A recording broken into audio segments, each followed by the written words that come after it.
आपले धन्यवाद की आपण मला या विधेयकावर बोलण्याची संधी दिली। खरं तर महाराष्ट्र महिला शेतकरी सक्षमीकरण विधेयक 2026 आंतरराष्ट्रीय महिला शेतकरी वर्ष आपण साजरं करत असताना या संबंध वर्षामध्ये अनेक कार्यक्रम अनेक राज्य आयोजित करतील। आंतरराष्ट्रीय महिला शेतकरी दिन असल्यामुळे आंतरराष्ट्रीय स्तरावर सुद्धा अनेक कार्यक्रम होतील। पण मी आपल्या राज्याचा अभिमानाने उल्लेख करते की या संबंध वर्षामध्ये सर्वात उल्लेखनीय खऱ्या अर्थानं धोरण जर कुठलं राज्य आणत असेल, कुठली भूमी या ठिकाणी पुढे असेल तर ती आपली महाराष्ट्राची आहे। याचा अभिमान मी या निमित्ताने सुरुवातीला व्यक्त करते। महाराष्ट्र राज्याचे आदरणीय मुख्यमंत्री देवेंद्र फडणवीस साहेब, उपमुख्यमंत्री आदरणीय एकनाथजी शिंदे साहेब, उपमुख्यमंत्री आदरणीय सुनेत्रा काकी ज्यांनी या धोरणाच्या या विधेयकाच्या संदर्भामध्ये मत आपलं व्यक्त केलं आणि आदरणीय खात्याचे मंत्री आदरणीय दत्ता मामा यांचे विशेष अभिनंदन करीन। आणि त्याचबरोबर सर्व सदस्य जे आज या विधेयकाच्या मध्ये याला पाठबळ देण्यासाठी याला पाठिंबा देण्यासाठी आहेत, आपल्या सर्वांसाठी सुद्धा हा निश्चितच एक आनंदाचा आणि अभिमानाचा दिवस असेल। ज्या वेळेला जेव्हा केव्हा आपल्या संबंध राजकीय वाटचालीचा आपण मागोवा घेऊ त्यावेळेला आपण धोरणात्मक काय काय केलं या संदर्भामध्ये ज्या वेळेला आपल्या कार्यकाळाचा मागोवा घेतला जाईल त्यावेळेला आपण हे धोरण हे विधेयक आणत असताना या सभागृहाचे सदस्य होतो। मला वाटतं याचा उल्लेख आवर्जून आपल्या संबंध राजकीय कारकिर्दीमध्ये राहील, कारण आपण आमदार म्हणून विधानसभा सदस्य म्हणून काम करत असताना प्रत्येकाच्या मतदारसंघामध्ये वेगवेगळ्या परिस्थितीनुसार आपण काम करतो। कोणी काही स्थानिक पातळीवरचे कार्यक्रम असतात ते घेऊन आपण काम करतो, कोणी लोकहिताची कामं घेऊन प्रशासकीय यंत्रणेला सक्षम करण्याचा प्रयत्न करत असतो।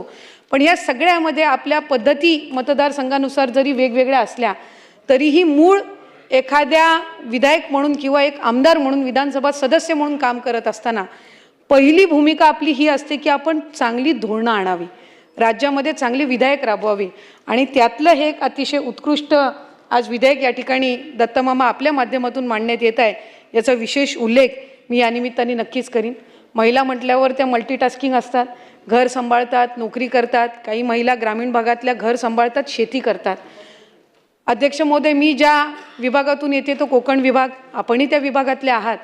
आपल्या इथली बरीचशी पुरुष मंडळी ही वर्षानुवर्ष नोकरी व्यवसायाच्या निमित्ताने मुंबईमध्ये येतात आणि त्यांची गावची जी शेती असते ती तिथली त्यांची पत्नी किंवा तिथली वडीलधारी जी महिला असते ती त्या निमित्ताने सांभाळते आणि ती शेती ती उत्कृष्टरित्या सांभाळून ज्या काही नैसर्गिक आपत्ती येतात त्या सगळ्याचा सामना करून अनेकदा शेतीलाही आपल्याला माहिती आहे की एकदा शेत लावणी झाल्याच्या नंतर तिचं संरक्षण करण्याची भूमिका सुद्धा अनेक जनावरांपासून सुद्धा संरक्षण करण्याची भूमिका न घाबरता ही महिला त्या ठिकाणी घेत असते, घरातली स्त्री घेत असते आणि तिला कधीच कुठल्याही पद्धतीचं ॲक्नॉलेजमेंट किंवा कधी कुठल्याही पद्धतीचं तिला स्वतंत्र त्या निमित्ताने अस्तित्व किंवा त्याची मान्यता ही दिली जात नसते। आज हे शेतकरी प्रमाणपत्र फक्त एक सर्टिफिकेट नाही आहे मामा, तर खऱ्या अर्थानं त्यांनी गेल्या अनेक वर्षांपासूनचे जे शेती क्षेत्रामधले घेतलेले कष्ट आहेत त्याची एक मान्यता, खऱ्या अर्थानं त्यांचा सन्मान हा आपण त्या निमित्ताने करत आहोत आणि म्हणूनच हे येणारं विधेयक हे अतिशय महत्त्वपूर्ण आहे।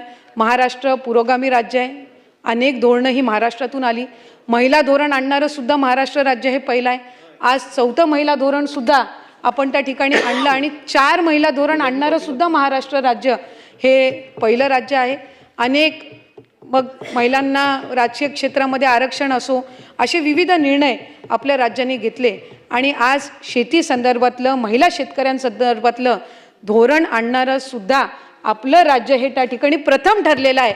याचा अभिमान मला निश्चितपणाने या ठिकाणी आहे।